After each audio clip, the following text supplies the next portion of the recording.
Hello YouTube, welcome back to my channel. Yakfish Taco here. How's everyone doing? Another beautiful day, another video. So the summer has gone by really quick. I've been making quite a few fishing videos for my channel lately. So I think it's about time for me to kind of make some gun videos for you guys.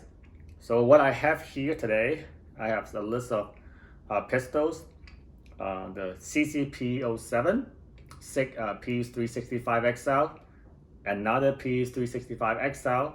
I'll show you why I have two for this video, and then just a P365. So the video is really not about these pistols. It's about the Streamlight TLR-7 Sub. So I have two versions of it. One has the 1913 Picatinny rail compatibilities, and then the other one is a SIG specific proprietary mounting version. So I will show you both and show you how they fit on the SIG pistols, as well as the CZ-P07, which has the 1913 Picatinny rails on it. So yeah, let's go over this and do some tabletop comparisons. Let's go. Okay, so before we start, we're just gonna do safety check on each of the pistol. Magazines out, check the chamber for each one.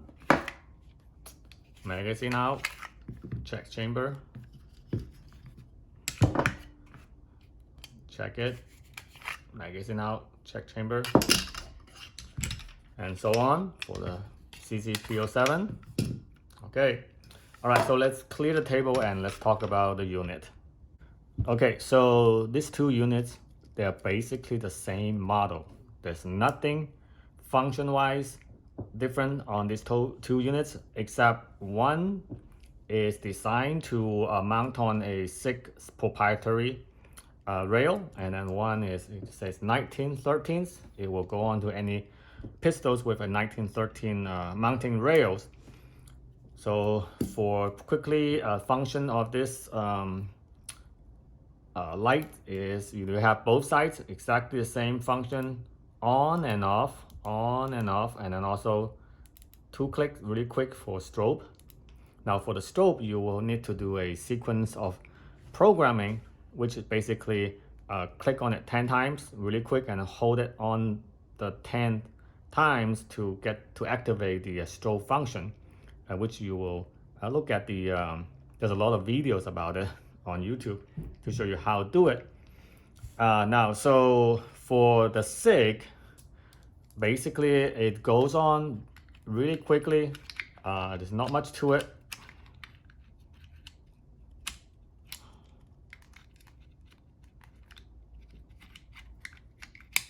Okay, yeah, I fumble a little bit, but this proprietary screw, you can really hand tie it even like with your fingers or fingernails to a point where it gets tight, and then you can turn just like a half turn with a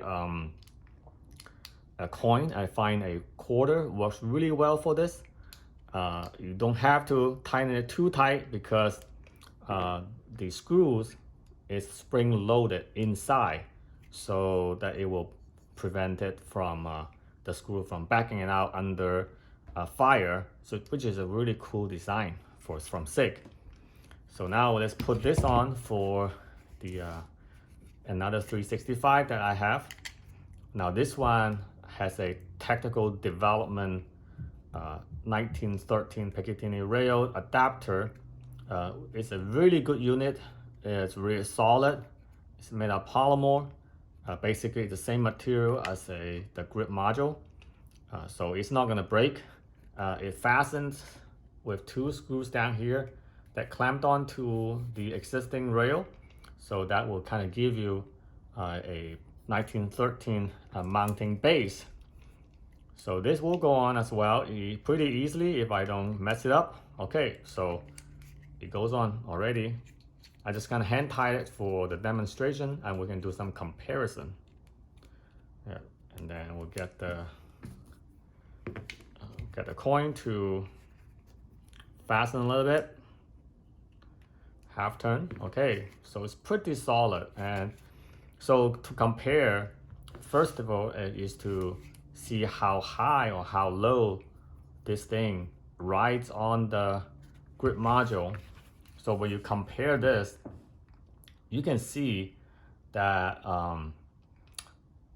the one with the 1913, it actually rides a little bit lower than the one that is on the proprietary rail. And the reason is that the 1913 will kind of give additional clearance so that it will push the lights down a little bit. And you can really tell by if you could see the background here, that the little light switch is less protruding into the magazine, the trigger guards, as compared to this. And you can see the light switch is a little bit higher, so it's actually kind of eat into the space of the trigger guards. Now, as far as how far they are kind of riding, like protruding in front of the barrel, is exactly the same. So there's no difference on like how much the light is protruding from the barrel. But for the proprietary, because it's rides up a little higher, so if you have big fingers, I find that actually when you get your finger into the trigger guards, you could encounter touching the light switch, whereas with a lower riding 1913 mounting system, is less likely that you will touch that light switch when your finger get into the trigger guard. So it's one thing to consider that, okay? So now let's look at how it rides on just a short barrel P365. Okay, with my magic wand, this just goes on, no problem. It rides the same height as the P365XL. Also, you will have the same light switch that's protruding into the magazine the trigger guard entrance. So your finger will be sort of touching the light switch when entering the trigger guards. You will probably need to get used to it, or eventually with practice you will kind of get used to it. And this is how far it will protrude out from the barrel in comparison to the XL. You can see it's definitely protruding a lot more on the 365. So that kind of gives you the perspective of how it compares. But overall, I think both way of mounting the lights is very good. The gun looks really cool, and I really like the aesthetics of the unit. The curves and then the contour really speaks to me, comparing to say Surefire or Olight. Those are also good products, but somehow the appearance of the Streamlight really speaks to me, and they make the gun really, really good looking, don't you think? All right, so now we're done with the SIG, and let's look at the 1913 unit. Now the 1913 unit actually mounts really well with the CC. So what I can show you what it looks like when I put this onto the CC. Okay, so the CC has 3 slots, and there's going to be a slot that works really well for it. Say like if we mount on the really front slot, see like how, like if you do it like this and the switch is really far from the trigger and also your finger. Not your lower finger. Your lower finger can still reach it, but your index finger on the shooting hand is gonna be a little bit far, right? See, my finger cannot reach that. So that's definitely not a good mounting position. So on the second one, which is the preferred position, and this unit seems like it is made for the the CZ-P07. See like how it is pretty much on par, you know, on how close this light switch is to the trigger guard. It's on par with the SIG unit.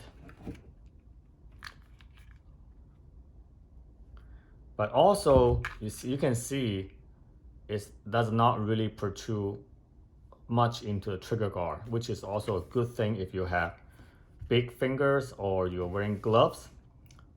Just a tiny hair that is kind of protruding inside the trigger guard. So this is actually really perfect looking. So that's why I like this 1913 unit, because I have the options of putting onto a mid-size pistol like the CZ-P07.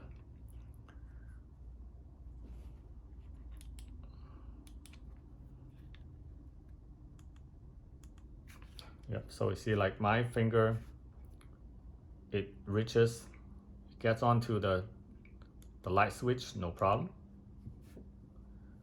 And then also this side, no problem. And it looks really good. I mean, it looks like it fits really well. I mean, the TLR-7 unit is a little kind of fatter. It will sort of kind of go flush with the bottom of the trigger guards, but this unit, which is a 500 lumen, same with the TLR-7 without a sub, also 500 lumens. It's the same unit as far as the functionality wise, but this is a little more compact, and it's very flush with the sort of the pistol, the front of the muzzle. Like now this one, because it's a threaded barrel, a little longer, another 0.3 inch longer than the non-suppressor ready model. With the suppressor ready model, it will have the same protrusion in front of the barrel like what we have with the 365XL. So overall, it's a good fit for the P07 from CZ, and also it looks really good too. So